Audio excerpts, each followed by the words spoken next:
สวัสดีค่ะทุกคนกลับมาเจอกับแอดจากช่องข่าวแซ่บฮอตคอส10กันอีกแล้วนะคะและต้องบอกเลยว่าตอนต่อไปของเสน่หาวายโยนี่คือหวานสลับเดือดชนิดที่คนดูเตรียมหัวใจไว้2โหมดได้เลยค่ะทั้งโหมดเขินจนตัวบิดและโหมดลุ้นจนแทบหยุดหายใจเพราะหลังจากความสัมพันธ์ของวายโยและเจ้าหญิงบลูค่อยๆพัฒนามาตลอดหลายตอนในที่สุดก็ถึงจุดที่ความรู้สึกของทั้งคู่ไม่สามารถซ่อนไว้อีกต่อไปได้แล้ววายโยสารภาพรักแบบหมดใจเหตุการณ์เริ่มต้นจากคำถามตรงๆของเจ้าหญิงบลูที่ทำเอาวายโยถึงกับไปไม่เป็นตอนแรกวายโยยังพูดตะกุกตะกักเพราะไม่คิดว่าจะโดนถามเรื่องความรู้สึกแบบตรงขนาดนี้เจ้าหญิงเห็นอีกฝ่ายอึดอัดจึงพยายามตัดบทบอกให้กลับมาที่พักก่อนแต่คราวนี้วายโยไม่ยอมปล่อยให้โอกาสหลุดมือค่ะและในที่สุดเขาพูดทุกอย่างออกมาฉันรักคุณบลูคำพูดสั้นๆแต่หนักแน่นมากค่ะปมสำคัญที่เจ้าหญิงยังไม่ตอบรับแต่แน่นอนว่าเรื่องมันไม่ได้ง่ายขนาดนั้นเจ้าหญิงย้อนถามทันทีว่าก่อนหน้านี้วายโยเคยชอบคนมานับครั้งไม่ถ้วนแล้วครั้งนี้ต่างจากครั้งอื่นยังไงโอ้โหถามตรงจนวายโยอึ้งไปเลยค่ะแต่สิ่งที่น่าสนใจก็คือวายโยไม่ได้ปฏิเสธอดีตของตัวเองเธอยอมรับว่าที่ผ่านมามีความรักหลายครั้งจริงแต่ครั้งนี้แตกต่างเพราะยิ่งอยู่ใกล้เจ้าหญิงมากเท่าไหร่ยิ่งมั่นใจว่าความรู้สึกนี้ไม่ใช่แค่ความชอบชั่วคราวแต่มันคือความรักจริงๆเจ้าหญิงยังไม่ตอบทันทีค่ะแต่ก็ไม่ได้ปฏิเสธจุดที่แอดชอบมากคือบทไม่ได้ให้เจ้าหญิงตอบรับทันทีเพราะบลูเองก็ยังสับสนกับหัวใจของตัวเองพระองค์จึงเลือกใช้เวลาเพื่อพิสูจน์ทุกอย่างเรียกว่าไม่ปฏิเสธแต่ก็ยังไม่เปิดไฟเขียวเต็มตัวซึ่งยิ่งทำให้คนดูต้องลุ้นหนักกว่าเดิมอีกค่ะประโยคที่ทำคนดูใจละลายก่อนแยกย้ายกลับไปพักวายโยยังทิ้งประโยคเด็ดเอาไว้ว่า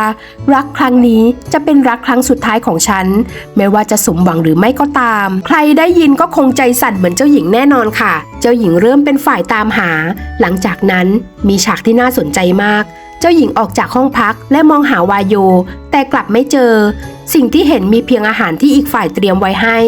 สุดท้ายพระองค์จึงเดินออกไปตามหาเองและพบว่าวายโยกำลังนั่งเหม่ออยู่คนเดียวแค่ฉากนี้ก็บอกได้แล้วว่าความรู้สึกของเจ้าหญิงเริ่มเปลี่ยนไปมากความสัมพันธ์เริ่มชัดขึ้นทีละนิดทั้งสองได้เปิดใจคุยกันอีกครั้งเจ้าหญิงถามตรงๆว่าวายโยโกรธหรือเปล่า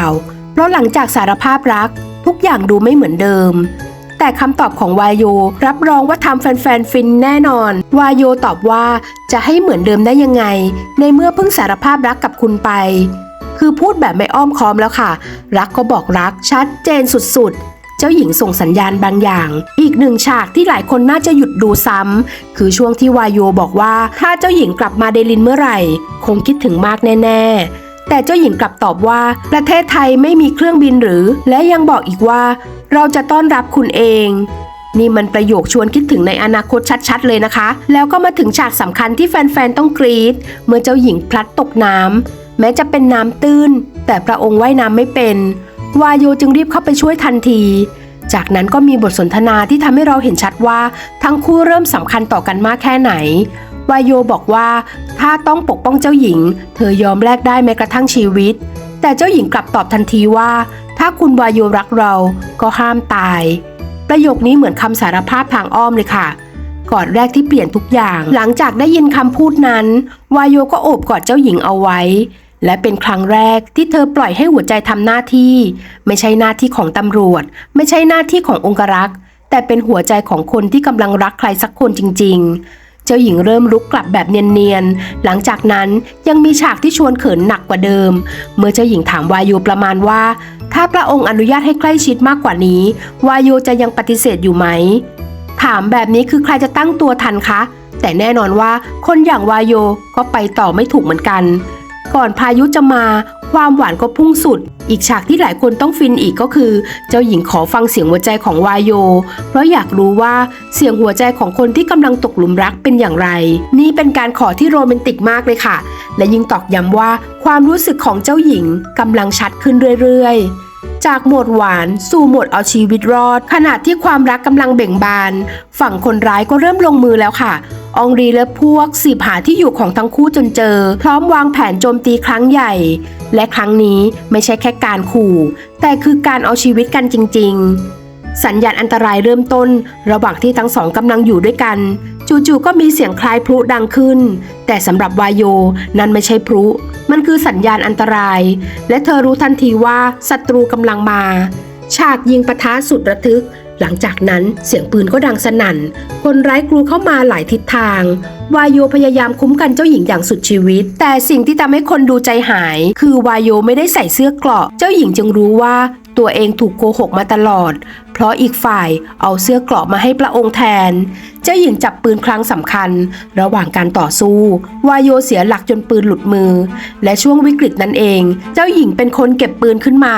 ก่อนจะยิงช่วยชีวิตวายโยเอาไว้ฉากนี้ถือเป็นอีกหนึ่งพัฒนาการของตัวละครเจ้าหญิงเลยค่ะอองรีได้เปิดหน้าเต็มตัวจากนั้นอองรีก็ปรากฏตัวพร้อมเสนอให้เจ้าหญิงยอมแพ้ตอนแรกเหมือนเขาต้องการฆ่าทั้งคู่แต่สุดท้ายกลับเปลี่ยนคำสั่งเป็นจับเจ้าหญิงไปแทนซึ่งตรงนี้แอดมองว่ายังมีเบื้องหลังอีกเยอะมากและน่าจะเกี่ยวข้องกับแผนใหญ่ที่ยังไม่ถูกเปิดเผยวายโยโดนยิงช่วงท้ายสุดจุดพีคที่สุดของตอนเมื่อวายโยพยายามปกป้องเจ้าหญิงจนถึงที่สุดและในความชุลมุนก็เกิดเสียงปืนดังขึ้นอีกครั้งก่อนที่วายโยจะได้รับบาดเจ็บเรียกว่าปิดตอนแบบค้างหนักมากคนดูต้องลุ้นกันต่อว่าวายโยจะปลอดภัยหรือไม่และเจ้าหญิงจะสามารถผ่านเหตุการณ์ครั้งนี้ไปได้อย่างไรแอดมองว่าตอนนี้ความรักของวายโยและเจ้าหญิงชัดเจนแล้วเกิน 90% สิ่งที่เหลืออยู่ไม่ใช่การพิสูจน์ความรู้สึกแต่เป็นการฝ่าฟันอุปสรรคที่กำลังถาโถมเข้ามาและยิ่งวายโยยอมเสี่ยงชีวิตเพื่อปกป้องเจ้าหญิงมากเท่าไหร่เจ้าหญิงก็ยิ่งหนีหัวใจตัวเองไม่พ้นมากขึ้นเท่านั้นส่วนฉากที่เจ้าหญิงบอกว่าถ้าคุณวายโยรักเราก็ห้ามตายแอดว่านี่คือคำตอบที่ชัดเจนที่สุดแล้วแม้พระองค์จะยังไม่ได้พูดคำว่ารักออกมาตรงๆก็ตาม